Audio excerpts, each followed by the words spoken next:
Bonjour à toutes et à tous, c'est Romain Daubry, consultant pour Bourse Direct. Nous sommes le lundi 27 janvier, il est 15h40 et les indices américains ont ouvert dans un léger mouvement de stress léger, puisque maintenant il est un peu plus canalisé que les futurs ne l'indiquaient.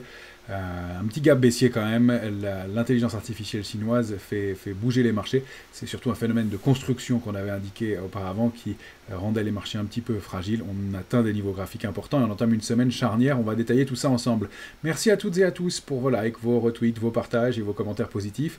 Pensez à vous abonner à la chaîne Bourse Direct YouTube, à liker et à partager ce contenu autant que possible, et puis à vous abonner à nos comptes Twitter respectifs pour le suivi des marchés et continuer à ausculter ces marchés qui donc sont sur des niveaux clés pour l'instant. Effectivement, un début de semaine qui va être très très chargé. On va reprendre le programme ensemble pour commencer. On a donc à partir de demain les marchés chinois fériés pour le nouvel an, donc fériés jusqu'à la fin de la semaine. On aura la confiance du consommateur du Conference Board. Demain soir, LVMH, donc demain mardi, après clôture, publiera. On aura SAP en Europe aussi. Boeing qui publiera aux États-Unis.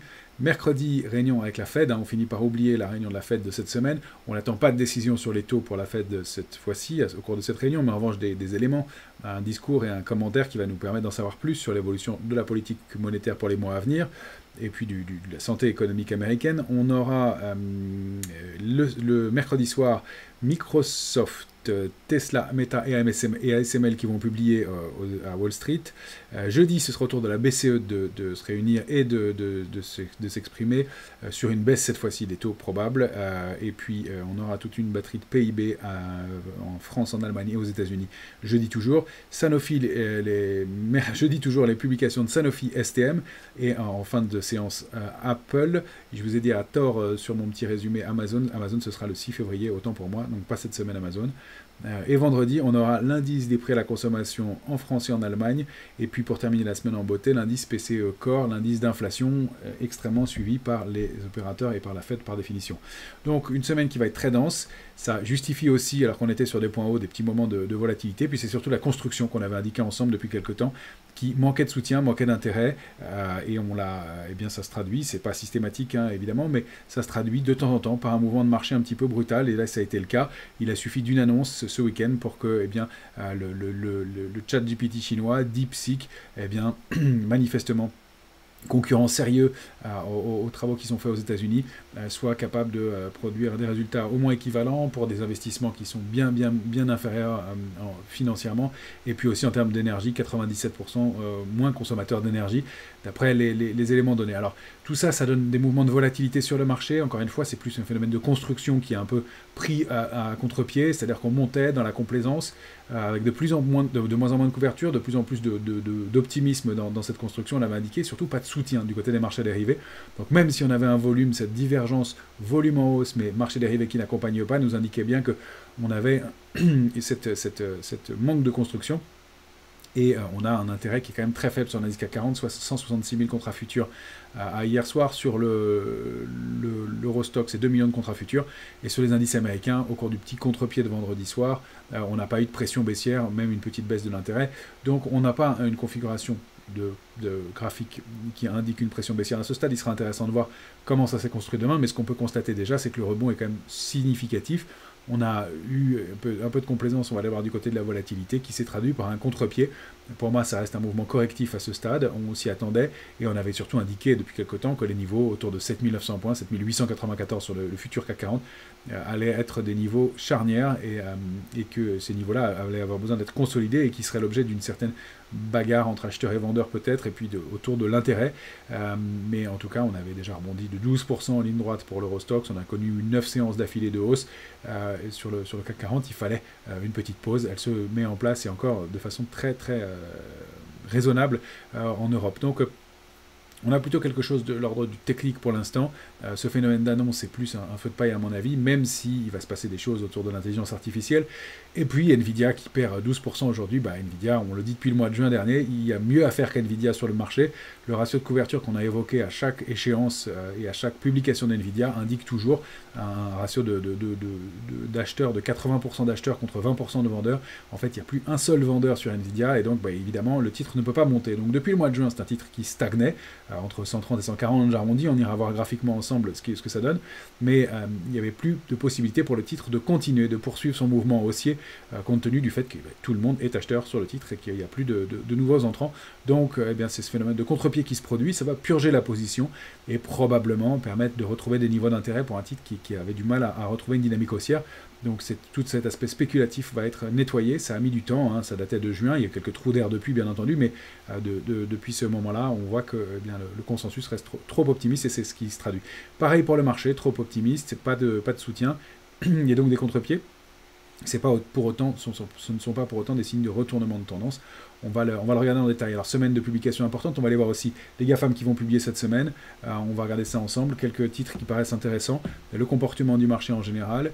Et je ne crois pas oublier d'éléments particuliers pour l'instant. Je reprends mes petites notes au cas où. Non, des phénomènes de contre-pied. Et donc, effectivement, quand le PDG de Goldman Sachs annonce en fin de semaine dernière l'Europe est sous-payée, excès de pessimisme, c'est le moment d'y aller. Bon, eh ben, c'est un peu tard, évidemment, comme signal, à court terme en tout cas. Donc, petit contre-pied qui se produit aussi là-dessus. On va tout de suite aller voir notre graphique du S&P en hebdomadaire. Voilà, action à l'ouverture. Encore une fois, rien de méchant pour l'instant. Je vous l'affiche tout de suite. Vous avez ici le graphique du S&P en hebdomadaire. On voit qu'on est ouvert avec un gap hebdomadaire baissier. Rien de dramatique. On est déjà en train de le combler partiellement. On ne perd plus que 1,62 sur le S&P. On a un possible double sommet, 2 décembre, 20 janvier. Je ne crois pas vraiment à cette configuration pour l'instant. On est toujours dans le range, en tout cas bien identifié, 5770, 6099 sur le S&P. Petit gap baissier qui manifestement est en passe d'être comblé. On va aller voir ça en journalier. On n'avait pas été chercher la cible idéale de notre vague de Wolf qu'on avait commenté ensemble, qui était marquée par l'oblique noir ici. Donc, beau phénomène de contre-pied ici. On a un gros gap baissier et le comblement de gap déjà dans le mouvement de hausse précédent. Donc on attendait ces gaps-là. Donc un marché qui va promettre de la volatilité. On voit le niveau d'ouverture, c'est un niveau qu'on avait bien identifié, 5971. On a ouvert eh bien, à 5969. Donc vous voyez, marché qui reste très technique, il n'y a pas de panique, il n'y a pas de sell-off. C'est juste un contre-pied technique et une baisse un peu marquée à l'ouverture en effet. Après peut-être une petite couverture en nuage noir, donc bougie de vendredi qui ouvre au-dessus de celle de jeudi et qui va clôturer à peu près à la moitié de la bougie précédente. Rien de méchant, je remets ma résistance à 6099. C'était le point pivot, on l'avait évoqué ensemble vendredi, et bien c'est effectivement quasiment le niveau de clôture de vendredi soir. Donc un gros gap, probablement un peu de rattrapage à avoir au début d'une semaine chargée de la Fed, de publications trimestrielles et puis de publications microéconomiques évidemment des GAFAM. Donc évidemment c'est aussi le moment propice pour prendre un peu de bénéfices. Reste que l'oblique baissière que j'avais supprimée pour rendre le graphique de la vague de Wall plus lisible est toujours préservé. Au-dessus, on a rebondi au-dessus de ce niveau-là. Donc ce niveau de support, on va le prendre pour les jours à venir, situé au-delà de 5949, 5950. Il reste le niveau à préserver pour ne pas accélérer et au risque d'aller chercher le bas du range qu'on a évoqué ensemble, 5864, 5770. Pour l'instant, c'est plutôt canalisé, encore une fois, du côté du S&P. Sur Nasdaq, ça a été un peu plus violent, évidemment, puisque eh bien, c'est Nvidia directement.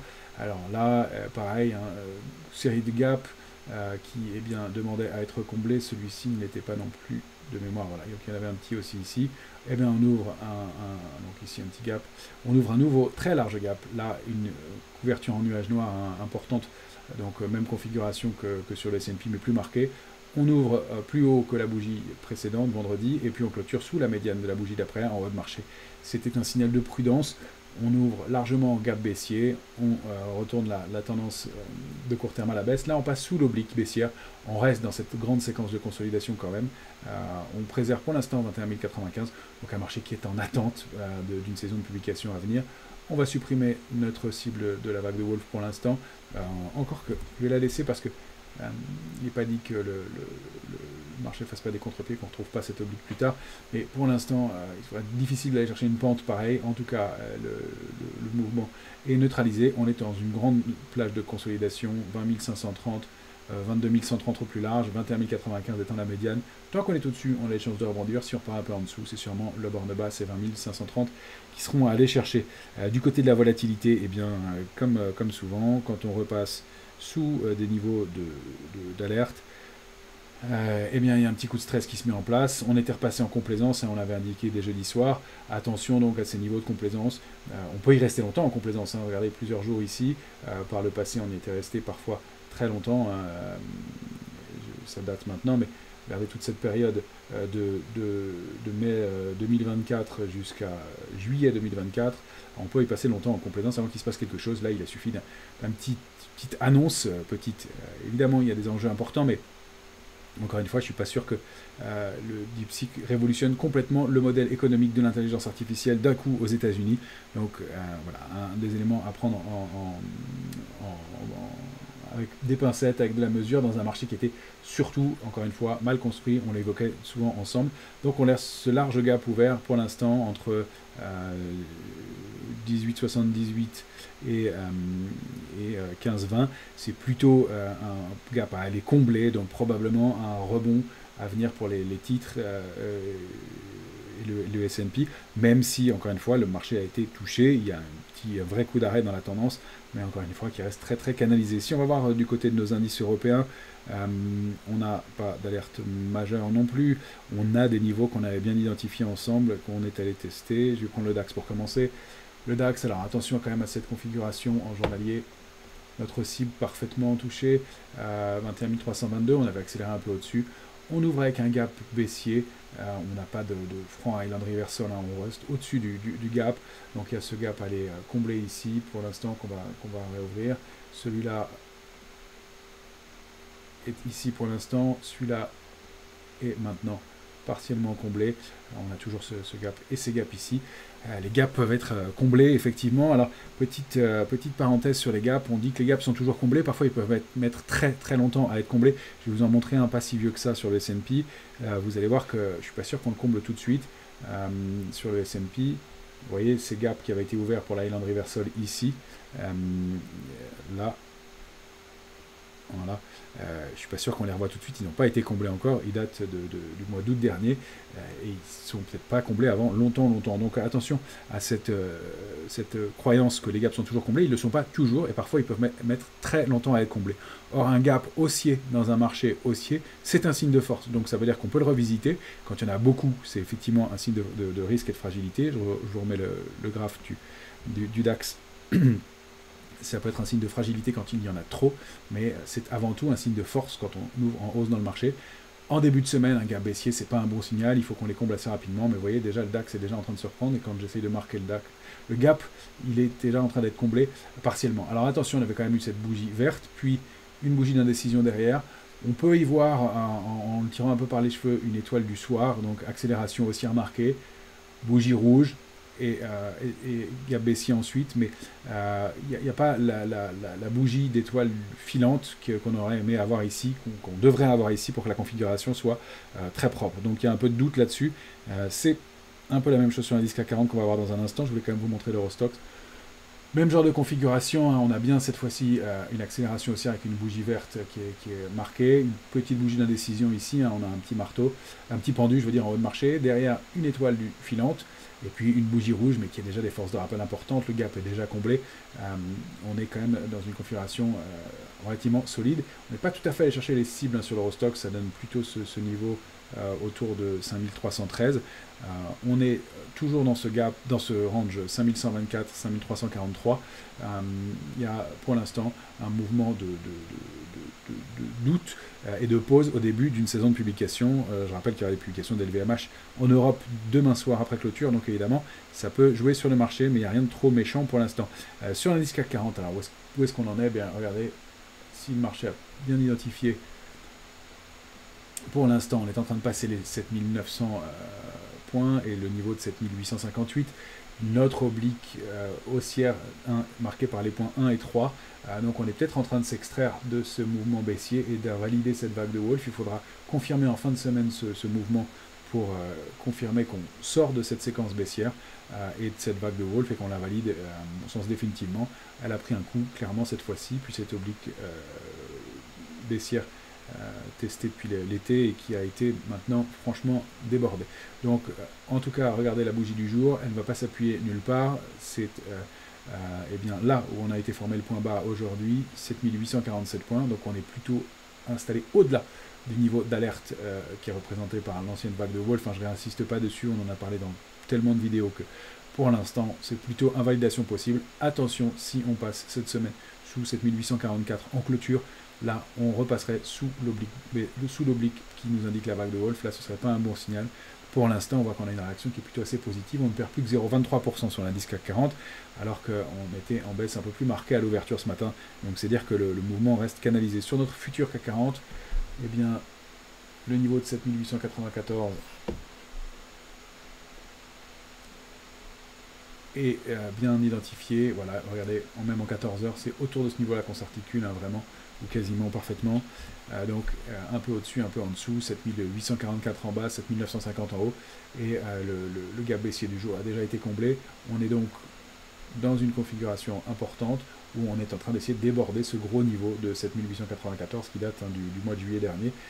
Est-ce qu'on va sortir de la baisse marquée, entamée au moment de l'annonce de la dissolution au mois de juin dernier? C'est ça l'enjeu, hein. Donc c'est pour ça qu'il y a de la bagarre autour de ces niveaux-là.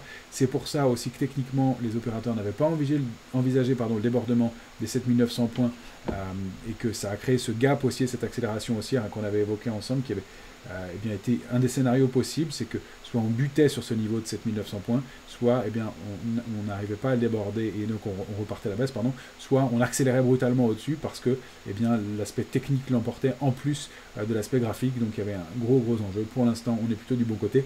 Attention à des retours de volatilité quand même dans une semaine qui va être importante. Donc on est un trading range plus haut. Clairement, pour moi, la borne basse c'est 7844, la borne haute 950 pour le haut plus court, et puis les extensions, elles peuvent mener donc à 8002, 8066, 8157. Pour l'instant, un peu de prudence à avoir, mais pas de signe d'alerte majeur, encore une fois. On n'a pas eu de pression baissière, il va être intéressant de voir comment on se comporte, mais on a déjà gommé une très grosse partie de la baisse, et on est en train peut-être de mieux construire ce marché. Alors, je voulais faire un tour du côté des GAFAM qui vont publier cette semaine, pas toutes, mais celles qu'on va suivre au cours de la semaine. On a Microsoft qui va publier cette semaine. Alors des configurations qui sont intéressantes sur les indices américains.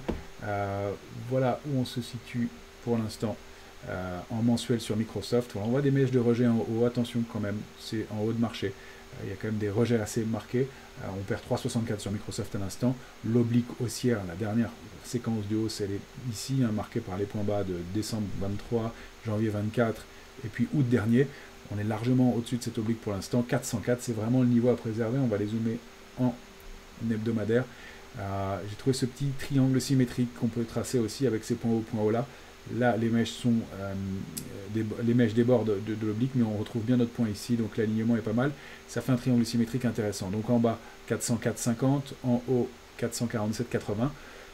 Si vous allez relever un peu le ratio de couverture à quelques jours des publications, on est dans des niveaux de couverture qui ne sont pas dramatiques. On a des niveaux de complaisance un peu avancés, mais rien de méchant sur Microsoft pour l'instant. On est bien dans ce triangle symétrique. Et donc un élément intéressant à surveiller de ce côté-là, pas trop d'excès. On va aller voir que sur les autres, c'est pas forcément le cas. Et donc on va aller regarder de ce côté-là. Alors Tesla, qui a une configuration un peu, c'est toujours haussière, mais un peu neutre. On n'a pas de complaisance particulièrement non plus. Tesla en hebdomadaire, après être sorti de son gros triangle symétrique, hein, on l'avait évoqué en novembre dernier, elle a accéléré, elle est bien allée chercher la cible en dupliquant le triangle par le haut. Elle range dans une zone 382-441. Pour l'instant, petit gap baissier aujourd'hui, elle perd 1,65, rien de méchant. Elle est sous 402,50, une médiane importante. Tant qu'on est dans cette zone-là, c'est plutôt consolidation pour repartir à la hausse. Dans ce cas-là, on pourrait dupliquer le range par le haut et aller chercher des extensions en direction de 498. Si c'est par le bas, même principe. Dans ce cas-là, attention à l'accélération baissière. On aurait des niveaux intermédiaires situés aux alentours de 326 et puis 312 comme gros support, le niveau. On a réactivé la dynamique haussière à mon sens. Donc voilà les cibles pour Tesla qui va publier cette semaine. Rien à dire du côté du ratio put-call, il est un peu optimiste mais pas béatement. Il n'y a pas de choses très très fortes de ce côté-là. Et un titre en revanche où c'est un peu plus inquiétant à mon avis, et on pourrait être un peu plus prudent, c'est Meta. Meta, vous voyez la configuration graphique, pour ceux qui ont l'habitude, eh bien, on voit un biseau d'épuisement, un wedge, hein, où les cotations se resserrent, point bas, point bas, point haut, point bas, point haut, point bas, point haut, point bas, mèches qui ont testé la borne basse. Et là, on a du mal à retrouver du momentum. Et là, sur le titre Meta, on a clairement un ratio de couverture qui est hyper optimiste au moment de quelques jours avant la publication. Donc, prudence de ce côté-là. Il n'y a pas de signal de baisse à proprement parler. Mais si on venait à rompre ce niveau intermédiaire, alors je devrais peut-être le rajouter ici d'ailleurs. Je vous montre le graphe sans moi, ce sera plus lisible. Si on duplique par là, la rupture de ce niveau-là intermédiaire et du bas du canal, qui serait donc au moment de la publication le 3 février. Non, je ne bêtise pas, le 3 février, on va regarder en journalier. Ce sera bien plus lisible. Voilà, ce niveau-là, donc de 613 dans le courant de la semaine, donc mardi, mercredi, la publication mercredi soir, donc jeudi. Si on publie jeudi, voilà, ce niveau-là important à préserver, ce niveau de 621, la zone 621-613, on va le remonter ici. Ça veut dire qu'on romprait 621,50. Je fais juste en même temps avec vous. Ouais, c'est 621 pile. Si on rompt le canal 621 au moment des publications, donc un peu de prudence. Il y a un peu de divergence. Il y a moins de volume aussi sur le titre dans la dernière séquence haussière. Donc pour l'instant, pas de signal de retournement à proprement parler, mais ce biseau d'épuisement couplé à un ratio de couverture qui est très optimiste. Donc attention, si en revanche on arrive à dépasser 647, c'est 697, 727 les extensions. Donc pour l'instant, le range 621-647. On va voir comment on se comporte à l'intérieur. Si c'est bien un biseau, eh bien, dans un premier temps, on pourrait aller chercher la première borne basse du biseau 551. Puis les extensions, elles sont lointaines. Hein. Ce serait vraiment un retournement de tendance 450. Mais on pourrait assister à un peu de consolidation. 567 étant un niveau important. Mais je vais l'ajuster au pied du biseau. C'est un peu beaucoup. 553 semble être un niveau important. Donc voilà, les extensions baissières, pourquoi pas, si on rompait. Donc 621, donc à surveiller. Meta, c'est peut-être pas la plus forte en configuration graphique. Et Apple, je vais vous la montrer aussi, pas beaucoup de commentaires à faire, le titre est baissier. À court terme, il a buté contre des niveaux de résistance majeurs. C'est pas une très belle configuration pour Apple, hein, qui elle a formé en revanche une configuration en étoile du soir, hein, accélération haussière, grosse bougie verte, étoile filante, gap baissier, grosse bougie rouge, même si le gap est comblé, on a bien une configuration en étoile du soir, ces trois bougies reliées qui se suivent, et une baisse assez marquée. Alors pour l'instant on préserve 224, d'ailleurs le niveau a été bien identifié par les marchés, hein, on a ouvert sur ce niveau-là, 224,02. On est en train de combler le petit gap baissier qu'on avait ouvert vendredi. Ce n'est pas une configuration haussière très, très forte. Pour l'instant, on préserve 224. En dessous, attention, 216, 206,90, ça ce serait plus gênant. On pose sur le titre, on peut dire qu'il n'y a plus vraiment de tendance depuis quelques temps. Et les mouvements et le volume ont été un peu lourds dans les mouvements de baisse. Pas beaucoup plus de commentaires à faire sur Apple, qui semble avoir un peu plus de mal que les autres GAFAM depuis quelques temps déjà. Et puis on va terminer, alors je vais vous montrer Amazon, même si elle va publier un peu plus tard, mais je l'avais préparé. Comme ça, vous aurez les éléments à venir. Amazon, elle est dans un canal haussier, très propre. Attention, gros optimisme sur Amazon du côté du ratio de couverture. Pour l'instant, on préserve 227,17. On réagit pas mal à l'ouverture. Le titre ne perd que 2,59 pour commencer la semaine. On a effectivement eu un gap baissier dans une zone large, 215, 238, 43 pour moi, sur des extrêmes.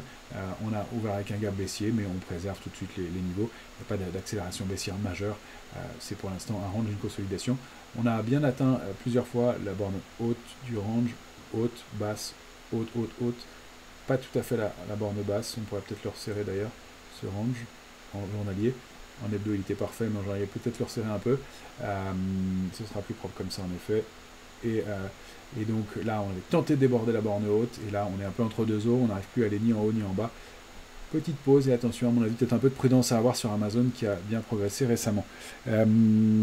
Parmi les autres titres que je voulais vous montrer, on va revenir en Europe cette fois-ci. On va aller voir LVMH qui a connu un parcours haussier assez spectaculaire, ou en tout cas une belle recovery depuis quelques temps. Donc depuis qu'elle a débordé son oblique baissière, elle s'est réappuyée dessus, elle a accéléré. Pour l'instant, elle préserve 733. La prochaine cible, c'est la zone 770-787. Pas d'invalidation, pas de divergence, des volumes qui permettent toujours d'accompagner le mouvement. On n'a pas de figure de retournement haussier à proprement parler. Alors, j'ai peut-être négligé une figure en diamant qui est plus rare, qui est effectivement une figure de retournement sur le titre. C'est peut-être comme ça qu'il fallait le lire. En tout cas, le débordement de l'oblique baissière a bien fonctionné. Et puis l'ancienne borne haute du canal haussier de long terme, hein, en violet, qu'on avait commenté déjà plusieurs fois ensemble, eh bien, a fait office de support. Donc 621 bien établi. Pour l'instant, voilà les niveaux. Attention, si on va chercher la zone 770-787, ce serait un peu plus prudent sur le titre et sur le secteur en général. Et pour l'instant, c'est aussi non invalidé. Et on a en revanche construit un mouvement avec pas mal de gaps d'affilée. Un gap ici, deuxième gap là. Pour l'instant majeur, hein, pour l'instant et non comblé. Donc voilà, mais il pourrait y avoir voilà, on avait eu un autre ici qui a été comblé, c'était peut-être le gap de continuation. Attention, dans le retour sous 733, ce ne serait pas un bon signal. 701 en mire dans ce cas-là. C'est ça qui va être le pivot, hein, 733 pour les heures à venir. Est-ce qu'on va chercher des extensions ou pas? Pourquoi je suis un peu plus méfiant? Je vais vous le montrer en mensuel. Parce que on a peut-être une grosse structure de retournement de long terme sur le titre. Et dans ce cas-là, eh bien, on aborderait des niveaux de résistance aux alentours de 787 qui sont vraiment clés. Et donc peut-être un mouvement plus gênant si on voulait réactiver un mouvement de baisse, mais pour l'instant, ce n'est pas le cas, donc on préserve. Parmi les valeurs du luxe, Hermès, elle a atteint des cibles graphiques. Alors, de la même façon, on est allé chercher 2687, un niveau qu'on avait indiqué ensemble la semaine dernière parfaitement. Hein, on a dupliqué les ranges précédents. Le range est là, 2687, sorti par le haut du canal haussier de long terme. Est-ce qu'on va avoir encore beaucoup de momentum sur le titre pour continuer à progresser? On a cette petite configuration aussi d'indécision en haut de marché avec gap baissier comblé, retour, mais pas de retournement de tendance, mais encore une fois un titre qui va peut-être avoir un peu plus de mal à poursuivre dans l'immédiat. Si on arrive à se réinstaller au-delà, bien, on pourra aller chercher des extensions de taille équivalente au range d'avant, donc 2344-2687. Ça paraît beaucoup à court terme, mais pourquoi pas pour un objectif de long terme sur Hermès qui ne donne pas de figure de retournement, mais juste un peu d'indécision, 3032. Si on voulait chercher des extensions de long terme sur le titre. L'Oréal aussi, qui est peut-être en train de réactiver sa dynamique haussière, enfin qu'il a réactivé. On a un double bottom, touché en novembre, et 324,10 touché double appui en mois de janvier. Donc on a la ligne de coup de la figure à 352,70. On en sort jeudi par le haut, accélération haussière, on va déjà presque chercher une cible et puis un petit repli depuis. C'est pas la plus forte dans son secteur, mais tant qu'on est au-delà de 352,70, on a des chances de progresser encore et d'aller chercher des extensions en direction de la zone 381,50, 386,40. Et là, on a une construction qui est assez propre graphiquement, avec donc double bottom appui, une ligne de coup touchée ici, deuxième appui, et là on a débordé cette ligne de coup à 352,70 et ouvert ensuite avec un gap haussier. Et pour l'instant, même s'il y a eu un peu de volatilité, on poursuit dans la hausse. Viridien, qu'on avait évoqué plusieurs fois ensemble, se comporte bien toujours aujourd'hui dans un marché qui était un peu secoué. On avait indiqué ce petit triangle et cette accélération haussière avec en mire la duplication de la figure d'avant qui nous permettait d'aller chercher cette cible-là. Voilà. Donc la cible avait bien été atteinte, je ne l'avais pas validé avec vous, mais 62,90-63 est un niveau. On voit que le titre repart aujourd'hui, le mouvement reste haussier pour Viridien. Je rappelle que c'est une grosse recovery pour ce titre, hein, Viridien, qui, on va se mettre en hebdomadaire, sort d'une longue figure d'épuisement, avec donc un premier niveau à 68,90, 63,30. On pourrait même ajuster la borne basse, voilà, au-delà de 56,70, tant qu'on est au-dessus. Pour moi, ça reste haussier avec une extension 75 et pourquoi pas 96,50 par la suite. Ça, c'est du long terme, mais c'est un titre qui revient de très loin et qui est dans un gros biseau d'épuisement. Donc, une figure qui est intéressante à surveiller toujours. Parmi les autres titres que je voulais vous montrer, alors évidemment, Schneider et Legrand. Schneider, on en a parlé plusieurs fois. Hein. Moi, je vous avais indiqué des crainte sur Schneider déjà dès le mois de septembre, avec cette étoile du soir aussi, hein, donc accélération haussière. Je supprime quelques traits pour simplifier la lecture. Donc, étoile du soir, ici, avec cette bougie, cette étoile filante, accélération haussière, gap haussier, puis bougie rouge ensuite, et le gap qui restait incomblé. Alors on avait navigué à l'intérieur dans la zone pendant quelques temps, mais vous voyez, quand un titre déjà donne des signes de fébrilité, elle a repris plus de 15% ensuite, certes, mais regardez la violence du mouvement ensuite à l'ouverture, il y a quand même quelque chose qui se joue de ce côté-là, et le titre qui était très fort, eh bien, peut-être moins de momentum, moins de pêche, d'énergie pour continuer à la hausse pour l'instant. On retourne sous 252,05, on préserve pour l'instant 247,50. Attention, sous 232,60, là on aurait une configuration pas terrible puisque on aurait donc une fausse sortie de range par le haut et retour sous un niveau majeur. Ce serait pas génial, pour l'instant ça n'est pas le cas. Le grand, le grand, on avait bien accompagné le bas du canal haussier de long terme. Là je vais me mettre en hebdomadaire. Donc cette zone 92,30, 94,64. On réagit quand même pas mal, même si le titre perd encore 5,90% aujourd'hui. On avait bien un effet de secousse.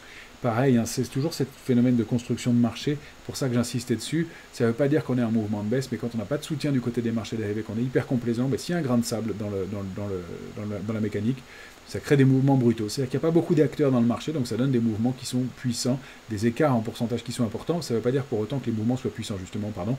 Ça veut dire qu'il y a un écart qui est important en pourcentage, parce qu'il n'y a pas beaucoup d'acteurs dans le marché pour freiner les mouvements, et que les zones qu'on a construites ne sont pas très solides. Pour l'instant, on préserve la borne basse du canal haussier de long terme, et donc c'est peut-être pas mal pour le grand. Comme point d'entrée, si on est optimiste sur les indices parisiens, ce qu'on va pouvoir voir dans les heures qui viennent. Donc une configuration qui est plutôt pas mal. Je voulais vous montrer aussi parmi les titres à Paris, Unibail. Unibail qui est bien en train de tester son oblique baissière, un triangle symétrique de consolidation.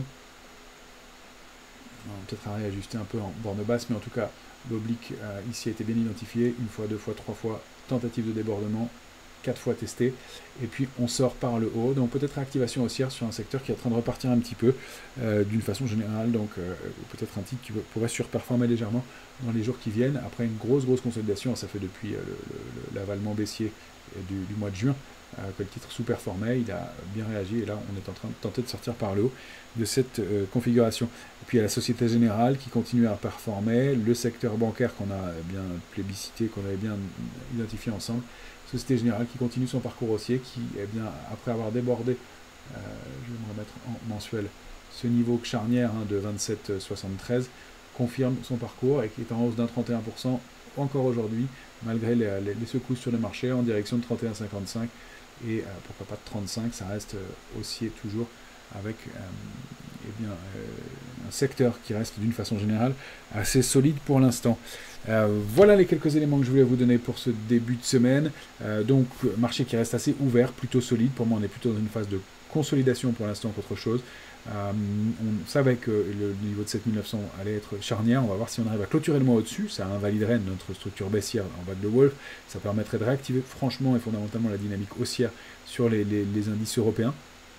On est un peu entre deux eaux pour l'instant. Il est difficile de déterminer s'il y a une vraie pression d'un côté ou de l'autre. Attention quand même à un phénomène intéressant, c'est que on est peut-être entré dans une phase de distribution. On a des indices qui repartent violemment à la baisse, qui rebondissent ensuite parce que accompagnés par des mains faibles, et donc ça peut durer pendant plusieurs semaines. On n'est pas encore à dire que le marché va se retourner complètement, mais encore une fois on peut aller marquer des extensions haussières. Vous connaissez ma feuille de route pour l'année, jusqu'au mois de mai je fixe ça arbitrairement, ce sera peut-être avant de voir comment on construit tout ça, mais sur une optique de long terme, j'aurais tendance à être un peu prudent cette année, même si pour l'instant on a tendance à payer les rebonds, les replis, et à être un peu prudent et à surveiller la façon dont se construisent les rebonds. Pour l'instant c'est un peu entre deux eaux, encore une fois pas de gros intérêt. Je vous souhaite une excellente semaine à toutes et à tous, on se retrouve tout au long de la semaine.